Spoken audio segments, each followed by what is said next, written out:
Olá, o meu nome é Amanda Moura e eu abordarei o tema da erradicação da pobreza. Sabemos que o combate à pobreza é um problema vivo em todos os países, alguns, claro, com níveis maiores que outros. E para que se discuta essa questão, existem as chamadas Agendas 21. Elas trazem em seu conteúdo o problema e a meta para que, assim, seja possível pelo menos dirimir a questão abordada. Em relação à Agenda 21 de Pernambuco, as metas para a erradicação da pobreza eram o objetivo da erradicação da pobreza e da fome, e tinham 3 metas, sendo elas: reduzir pela metade a proporção de pessoas que ganham menos de $3 até 2015. A segunda meta era reduzir pela metade a proporção de pessoas abaixo do nível da pobreza, e a terceira, erradicar o trabalho infantil até 2005. Pois bem, as metas propostas pela Agenda 21 de Pernambuco é justamente uma iniciativa para que se possa chegar até a efetivação do que foi elencado na agenda, sendo uma meta até a data do ano de 2015. Passados 5 anos após o fim da meta que foi estabelecida, o cenário atual reflete, na verdade, que o que tem sido feito não é suficiente. Segundo o IBGE, em Pernambuco, mais de 10% da população vive em extrema pobreza. São consideradas pessoas em situação de extrema pobreza aquelas que têm renda mensal inferior a R$ 145. Segundo a síntese de indicadores sociais, a CIS, divulgada pelo Instituto Brasileiro de Geografia e Estatística, o IBGE, 11,4% da população pernambucana vive em extrema pobreza. De acordo com a CIS, são consideradas pessoas em situação de extrema pobreza aquelas que têm renda mensal inferior a R$ 145, como foi dito. A mesma síntese divulgada pelo IBGE em 2018 mostrou que 12,9% dos pernambucanos vivem nessas condições. O estudo, então, revelou que 41,1% dos pernambucanos vivem abaixo da linha da pobreza, segundo o IBGE. Essas pessoas têm renda mensal per capita entre R$ 145 e R$ 420. A CIS, divulgada em 2018, mostrou que a população pernambucana que vive abaixo da linha da pobreza era de 41,4%. No Brasil, o índice da extrema pobreza apresentou piora nos últimos 4 anos. Ao todo, 13,5 milhões de pessoas no Brasil vivem em 2018 com até R$ 145 por mês, o que corresponde a 6,5% da população, após a mínima de 4,5% em 2014. O IBGE destaca ainda que no Brasil há mais pessoas em situação de pobreza extrema do que toda a população de países como Bolívia, Bélgica, Grécia e Portugal. Desse total, 72,7% são pretas e pardas, ou seja, na realidade trazida pelas pesquisas do IBGE, bem como dos outros institutos de pesquisa, mostram que a extrema pobreza e a desigualdade crescem há mais de 4 anos. Os 10% da população com os maiores rendimentos ganham, em média, 13 vezes mais do que os 40% da população com os menores rendimentos. A leve recuperação econômica, observada nos últimos 2 anos no Brasil, não se refletiu de forma igual entre todos os segmentos sociais. Enquanto o Produto Interno Bruto, o PIB, que é a soma de todas as riquezas produzidas no país, cresceu 1,1% em 2017 e 2018, após as quedas de 3,5% em 2015 e 3,3% em 2016, o rendimento dos 10% mais ricos da população subiu 4,1% em 2018 e o rendimento dos 40% mais pobres caiu 0,8% em comparação a 2017. Com isso, o índice que mede a razão entre os 10% que ganham mais e os 40% que ganham menos, que vinham caindo em 2015, quando atingiu 12%, voltou a crescer e chegou a 13% em 2018. Ou seja, os 10% da população com maiores rendimentos ganham em média 13 vezes mais do que os 40% da população com os maiores rendimentos. É o que mostra a pesquisa Síntese de Indicadores Sociais CIS, feita em dezembro de 2019, divulgada no Rio de Janeiro pelo Instituto Brasileiro de Geografia e Estatística, o IBGE. O estudo analisa as condições de vida da população brasileira. O levantamento, então, ele começou a ser feito em 1999 com os dados da Pesquisa Nacional por Amostra de Domicílio e, desde 2012, passou a utilizar os dados da PNDA, ou seja, uma nova metodologia e, portanto, uma nova... Em relação à desigualdade, segundo o IBGE, o aumento da desigualdade é reflexo da falta de ganho real no salário mínimo ocorrido em 2018, além da informalidade e da subtitularização no mercado de trabalho, que atingem níveis recordes atualmente, com 41,4% das pessoas ocupadas nessa condição, de acordo com o gerente de indicadores sociais do IBGE, André Simões. Ele disse: no mercado de trabalho, o que nós observamos é uma pequena redução na taxa de desocupação entre 2017 e 2018, juntamente com um pequeno aumento do rendimento do trabalho também. Apesar disso, vemos um aumento na subtitularização da força de trabalho, encampado pelo aumento da proporção de pessoas com a insuficiência de horas trabalhadas, disse ele. A subtitularização passou de 15,8% em 2015 para 26% em 2018. O índice de Gini, que é um padrão clássico para medir desigualdade, vem subindo há 4 anos no Brasil. Em 2015, atingiu um mínimo da série histórica, 0,524, e chegou a 0,54 em 2018. Quanto mais próximo do zero, mais igualitária é a sociedade. A extrema pobreza, no indicador da pobreza monetária, ou seja, que leva em conta apenas a renda, o Brasil tem apresentado piora nos últimos 4 anos.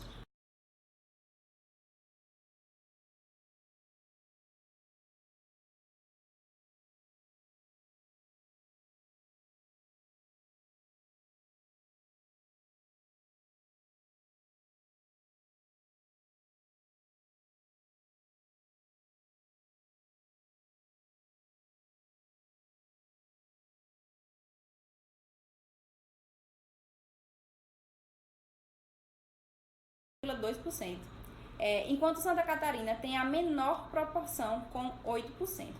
Quanto à redução da pobreza, André Simões explicou que o ingresso no mercado de trabalho é o principal meio de redução da pobreza.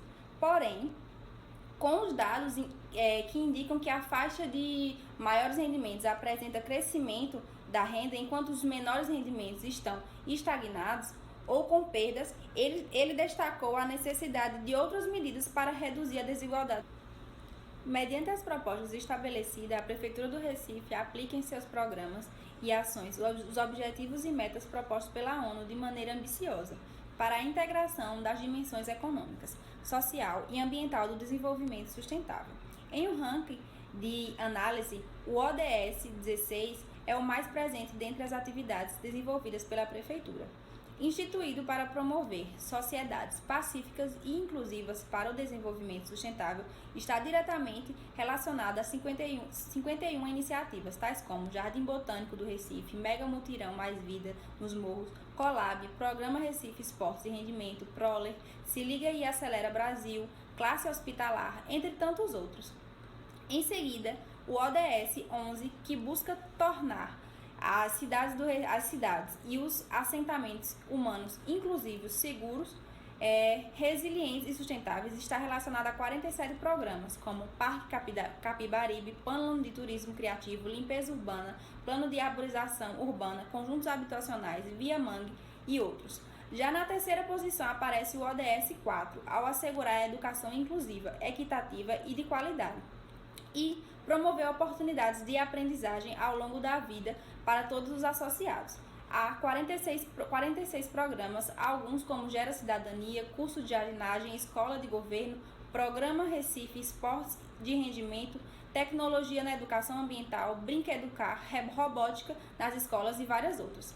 Com a cidade do Recife assumindo o pioneirismo no enfrentamento a mudanças climáticas, além do compromisso global do engajamento internacional de trabalhar pelo engajamento das administrações locais na América do Sul, reconhece também a situação de emergência global climática. Isso possibilita que a cidade estabeleça metas de redução drástica das emissões de carbono até 2030 e de carbono zero até 2050. Trazendo essa questão para um pouco mais próximo de nós, segundo o último censo do IBGE, 11,4% da população de Petrolina era analfabeta, tal como ocorre na maioria dos municípios brasileiros. Essa taxa entre os residentes de domicílios rurais é bem superior que nos domicílios urbanos, sendo respectivamente 20,1% e outro 8,6%. Essa taxa apresentou menor desempenho entre o Estado e o país, respectivamente, 17% e 9%. Observa-se que o analfabetismo se apresenta como um problema importante, principalmente na faixa etária dos 39 anos. Na faixa dos 80, o analfabetismo ele chega a atingir mais da metade da população. Quando falamos em pobreza, diversos fatores envolvem esse tema: a falta de escolaridade, a falta de qualidade de vida, como, por exemplo, o acesso à água tratada e saneamento básico. Tudo isso é muito importante e está completamente ligado ao crescimento ou à diminuição da pobreza. Embora o percentual da população extremamente pobre e de pobres no município de Petrolina venha reduzindo ao longo dos anos, o cenário ainda é preocupante. Conforme pode-se observar na pesquisa, vulnerável à pobreza são 45,76%, sendo 6,69% eram extremamente pobres e 19% pobres, segundo o PNUD, Programa das Nações Unidas para o Desenvolvimento em Pesquisa, feito no ano de 2018. A desigualdade entre os segmentos sociais em relação à renda apresentou redução um pouco expressiva. O índice de Gini passou de 0,63% em 98 para 0,62% em 2014 e manteve-se assim até 2018. Esse indicador apresentou maior desigualdade na distribuição de renda, tanto em Petrolina quanto em Pernambuco, quando comparado ao restante do país. Isso tudo quer dizer que, de forma bem clara, os governantes em conjunto devem trabalhar de maneira mais inclusiva para que realmente se consiga um bom resultado em relação à diminuição dos índices de pobreza, seja em Pernambuco ou no Brasil como um todo. Muito obrigada. Bom dia, me chamo Brenda de Almeida Silva. Irei tratar sobre o objetivo 2, Fome Zero e Agricultura Sustentável. Acabar com a fome e alcançar a segurança alimentar, e melhoria da nutrição e promover a agricultura sustentável. Esse é o objetivo 2. Durante as últimas 2 décadas, o rápido crescimento econômico e o desenvolvimento da agricultura foram responsáveis pela redução da metade da proporção das pessoas subnutridas no mundo. Entretanto, ainda há 795 milhões de pessoas no mundo que em 2014 viviam sob o aspecto da desnutrição crônica. O presente objetivo sustentável, ele pretende acabar com todas as formas de fome e de má nutrição que está presente na Agenda 21, criada sobre perspectiva da Agenda 2030, que visa um modo de garantir a todas as pessoas, especialmente as crianças, que tenham acesso suficiente a alimentos nutritivos durante todo o ano. E para alcançar esse objetivo, é claro que é necessário promover práticas agrícolas sustentáveis, por meio de apoio da agricultura familiar, do acesso equitativo à terra, à tecnologia e ao mercado. A Agenda 21, ela traz metas, e as metas do objetivo 2 é adotar medidas para garantir o funcionamento adequado do mercado com commodities de alimentos e com derivados e facilitar o acesso oportuno à informação do mercado, inclusive sobre as reservas de alimentos, a fim de ajudar a limitar a volatilidade extrema dos preços dos alimentos. Outro objetivo é corrigir e prevenir as restrições ao comércio e as distorções aos mercados agrícolas mundiais, inclusive por meio da eliminação paralela de todas as formas de subsídios à exportação e todas as medidas de exportação com efeito equivalente, de acordo com o mandato da Rodada de Desenvolvimento de Doha. Outro objetivo é aumentar investimento, inclusive por meio do reforço da cooperação internacional em infraestrutura rural, pesquisa e extensão de serviços agrícolas, desenvolvimento de tecnologia e os bancos de genes de plantas e animais de maneira a aumentar a capacidade de produção agrícola nos países em desenvolvimento, em particular nos países de menor desenvolvimento relativo, o que acaba sendo óbvio. Até 2020, era um objetivo manter a diversidade genética de sementes, plantas cultivadas, de animais em criação, esses animais até domesticados e suas perspectivas de espécies selvagens. Bancos de sementes e plantas diversificados, adequadamente geridos em nível nacional, regional e internacional, e garantir o acesso à repartição justa e equitativa aos benefícios decorrentes da utilização dos recursos genéticos e conhecimentos tradicionais associados, conforme acordado internacionalmente. Esse era um objetivo até o final desse ano. E até os próximos anos, garantir sistema sustentável de produção de alimentos e implementar práticas agrícolas robustas que aumentam a produtividade e a produção, que ajudem a manter os ecossistemas, que fortaleçam também a capacidade de adaptação às mudanças do clima, às condições meteorológicas extremas, secas, inundações e outros desastres, né? E que melhorem progressivamente a qualidade da terra e do solo. E também um objetivo para os próximos anos, dobrar a produtividade agrícola e a renda dos pequenos produtores de alimentos, né? Sobretudo a agricultura familiar, das mulheres, dos povos indígenas, pastores e pescadores, inclusive por meio de acesso seguro e igual à terra, outros recursos produtivos de insumos, conhecimento, serviço financeiro, mercado e oportunidade, agregação de valor e emprego não agrícola. É pretendido também, na Agenda 21 e até o ano de 2030, acabar com todas as formas de desnutrição, inclusive pelo alcance, e eles querem esse alcance até 2025, dessas metas que foram acordadas internacionalmente, de crianças menores de 5 anos de idade, atendendo também às necessidades nutricionais de meninas adolescentes, mulheres gestantes e lactantes, além das pessoas idosas. É pretendido também acabar com a fome e garantir o acesso de todas as pessoas, em particular os pobres e pessoas em situações vulneráveis, incluindo crianças, dessa forma colocando alimentos seguros, nutritivos e suficientes durante todo o ano. Obrigada. Olá, eu sou o Matheus Cavalcante e falarei agora sobre o tópico 2, Fome Zero e a Agricultura Sustentável. Nesse tópico é falado acerca do seguinte aspecto: acabar com a fome, alcançando a segurança alimentar e promovendo a agricultura sustentável. Como já foi falado anteriormente com meus colegas, a fome é algo que ainda é devastadora na sociedade global.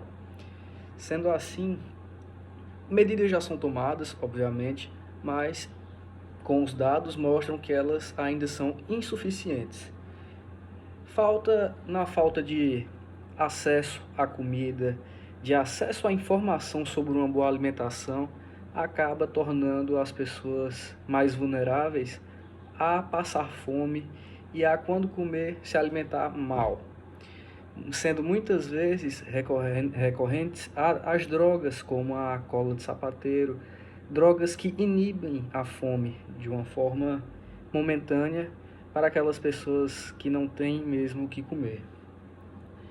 E com isso, devem ser tomadas medidas necessárias para que seja combatida essa fome devastadora que assola ainda no século XXI, de forma a programas públicos mesmos de informações quanto aos bons alimentos, bem como em prefeituras, fornecerem comidas aos mais necessitados.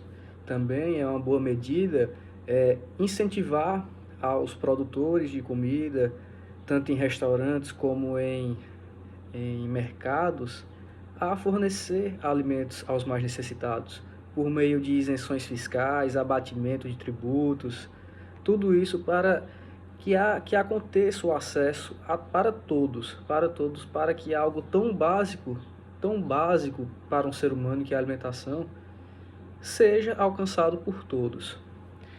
Ainda assim, também se fala em alcançar a segurança alimentar. O que seria isso? Seria se alimentar de uma forma segura, obviamente, de uma forma segura quanto à saúde do indivíduo. Uma alimentação necessária para que não corra riscos à saúde dele em decorrência de falta de nutrientes ou de algum excesso, certo? E também promover a agricultura sustentável. A promoção da agricultura sustentável se dá de forma podendo recuperar áreas degradadas, podendo dividir latifúndios improdutivos, tornando-os improdutivos. Também é uma boa forma a monocultura das espécies plantadas, já que uma só cultura é visto que degrada mais o solo. E com isso, o poder público também pode incentivar medidas já existem muitas como o crédito rural, mas essas medidas são mais voltadas para quem já possuem as terras. Então, seria bastante necessário a disponibilização de áreas para os mais vulneráveis, sendo assim, alcançando o objetivo da Fome Zero e da agricultura sustentável, fazendo com que esse direito básico do ser humano seja alcançado mais facilmente por todos. Oi, gente. Meu nome é Tainara. Eu vou completar a fala de André. Na verdade, eu vou explicar uma das metas que André falou para vocês, que ajuda e, na verdade, é a principal meta para melhorar a saúde e bem-estar da população. Quando a Agenda 21 foi criada, uma das principais atitudes que o governo tinha que tomar, tanto na agenda de Pernambuco, na verdade na agenda de qualquer estado, no Brasil e tudo, é a relação de cada estado com a água. Logo depois que a Agenda 21 foi orquestrada, foi planejada e foi imposta, uma equipe de pesquisadores, vários pesquisadores, se reuniram e pensaram qual seria, em qual área, em qual âmbito seria mais fácil, mais barato e mais imediato para chegar o mais perto possível dessas metas, essas metas que André falou, né? Para melhorar a saúde e bem-estar. E depois de muito pensado, muitas ideias milaborantes, de muitos questionamentos e resoluções, e muitos foi determinado que o jeito mais barato e mais imediato de melhorar a qualidade de vida das pessoas é lidar melhor com os recursos hídricos. Os recursos hídricos é uma coisa muito importante na relação da população com o meio ambiente em si. Lidar com os recursos hídricos é essencial para qualquer civilização. Infelizmente, Pernambuco está pecando nesse aspecto. Foi demonstrado que, inclusive, já lá na Agenda 21 já tem no combate de desertificação das secas um questionamento muito forte sobre a agricultura na beira dos rios, a pecuária nas beiras dos rios, e como isso acarreta no assoreamento, na poluição das águas, no derramamento de agrotóxicos nas águas dos rios, e como essa relação, inclusive no âmbito da desertificação, tem que ser mudada. Que também, né, você falar na desertificação, que a temperatura vai subir, que isso influencia nos desertos isolados do estado. Isso também influencia no bem-estar da população, né? Porque uma área como Cabrobó, que está no meio de algum dos pontos mais críticos da desertificação, tem um afetamento, né, mesmo que indireto, na vida da população. Então, esses pesquisadores começaram a perceber, na verdade, eles chegaram à conclusão de que o mais certo seria mudar a forma de lidar tanto do Estado com a água quanto da população com a água. Onde é que o Estado vai entrar nisso? O Estado tem que ir lá mudar, investir em saneamento. Pernambuco tem uma taxa de saneamento, assim como o Brasil, muito baixa. Grandes cidades fortes economicamente, como Petrolina, não tem uma rede de saneamento que deveria ser proporcional ao tamanho da cidade. Hoje já existe uma luta, tanto em Petrolina quanto em Recife, existe mais investimento público na área de saneamento, que eles fazem na forma de condomínio, um saneamento de tipo de condomínio, como eles chamam, do que da própria Compesa. Inclusive, em Petrolina, o atual prefeito Miguel Coelho está tentando tirar a Compesa, porque ele já tem o entendimento de que a Compesa não está trazendo benefícios para a cidade. Enfim, mas isso é outro questionamento. Foi como já foi falado, foi então pensado e decidido, concluíram os pesquisadores, de que, como os recursos hídricos têm uma influência tão direta na qualidade de vida da população, que era a forma mais fácil, rápida e eficaz de melhorar a qualidade de vida da população. Foi detectado que tem canais de água potáveis a 20 metros de conjuntos habitacionais, mas esses conjuntos habitacionais não usufruem de forma institucional, na verdade, né, com um sistema governamental dessa água potável.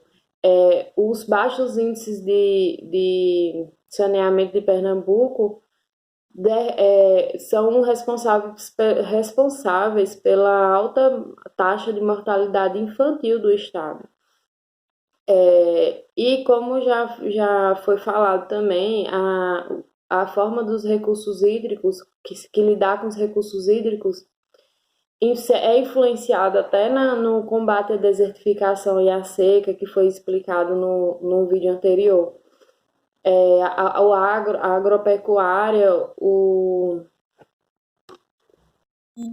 agropecuária, toda essa cultura, né, que historicamente a gente aproveita nas margens do rio, principalmente do Rio São Francisco, elas têm uma influência muito grande na desertificação. Então, o problema dos recursos hídricos, eles afetam a qualidade de vida da população, desde não ter um esgoto na porta, até a seu emprego, a sua forma de viver. Então, os pesquisadores concluíram, e a gente do grupo também entende dessa forma, de que a relação com os recursos hídricos é a mais importante, é a mais urgente e é que afeta de maneira mais diretamente a saúde e bem-estar da população.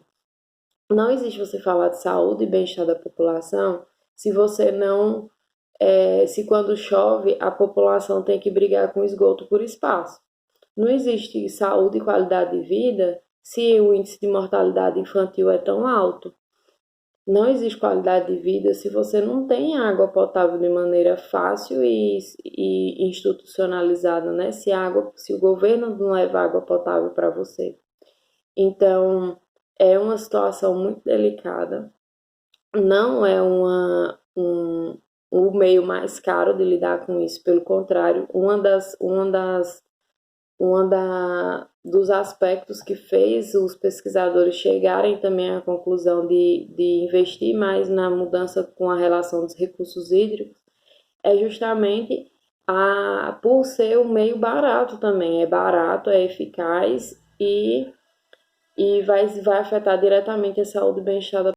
Bom dia, meu nome é André Luiz e eu vou falar um pouco sobre o objetivo 3. O objetivo 3 ele trata sobre a saúde e o bem-estar. Então, esse objetivo seria assegurar uma vida saudável e promover o bem-estar para todos em todas as idades. Desde os ODM, foram registrados progressos históricos na redução da mortalidade infantil, na melhoria da saúde materna e na luta contra o HIV, a tuberculose, a malária e outras doenças. Em 15 anos, o número de pessoas infectadas pelo HIV anualmente caiu de 3,1 milhões para 2 milhões e mais de 6,2 milhões de vidas foram salvas da malária. Apesar do progresso, as doenças crônicas e aquelas resultantes de desastres continuam a ser os principais fatores que contribuem para a pobreza e para a privação dos mais vulneráveis. Atualmente, 63% de todas as mortes do mundo provêm de doenças não transmissíveis, principalmente cardiovasculares, respiratórias, câncer e diabetes. Estima-se que as perdas econômicas para os países de renda média e baixas provenientes desta doença ultrapassem 7 trilhões até 2025. Os ODS propõem metas integradas que abordam a promoção da saúde e bem-estar como essenciais ao fomento das capacidades humanas. Esse objetivo 3 ele traz com ele algumas metas que deverão ser batidas. A primeira meta seria reforçar a capacidade de todos os países, particularmente os países em desenvolvimento, para o alerta precoce, redução de riscos e gerenciamento de riscos nacionais e globais à saúde. Aumentar substancialmente o financiamento da saúde e o recrutamento, desenvolvimento, treinamento e retenção do pessoal de saúde nos países em desenvolvimento, especialmente nos países de menor desenvolvimento relativo e nos pequenos estados insalubres em desenvolvimento. Apoiar a pesquisa e o desenvolvimento de vacinas e medicamentos para as doenças transmissíveis e não transmissíveis, que afetam principalmente os países em desenvolvimento. Proporcionar o acesso a medicamentos e vacinas essenciais a preços acessíveis, de acordo com a Declaração de Doha sobre o Acordo TRIPS e Saúde Pública, que afirma o direito dos países em desenvolvimento de utilizarem plenamente as disposições do Acordo sobre os aspectos de direito de propriedade intelectual relacionados ao comércio, sobre flexibilidades para proteger a saúde pública e, em particular, proporcionar o acesso a medicamentos para todos. Fortalecer a implementação da Convenção Quadro para o Controle do Tabaco da Organização Mundial de Saúde em todos os países, conforme apropriado.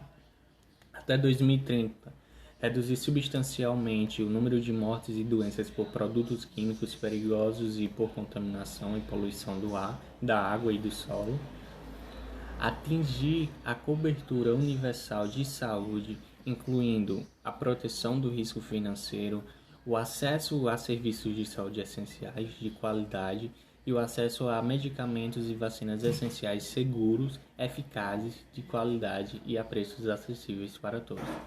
Até 2030, assegurar o acesso universal aos serviços de saúde sexual e reprodutiva, incluindo o planejamento familiar, a informação e a educação, bem como a integração da saúde reprodutiva em estratégias e programas nacionais.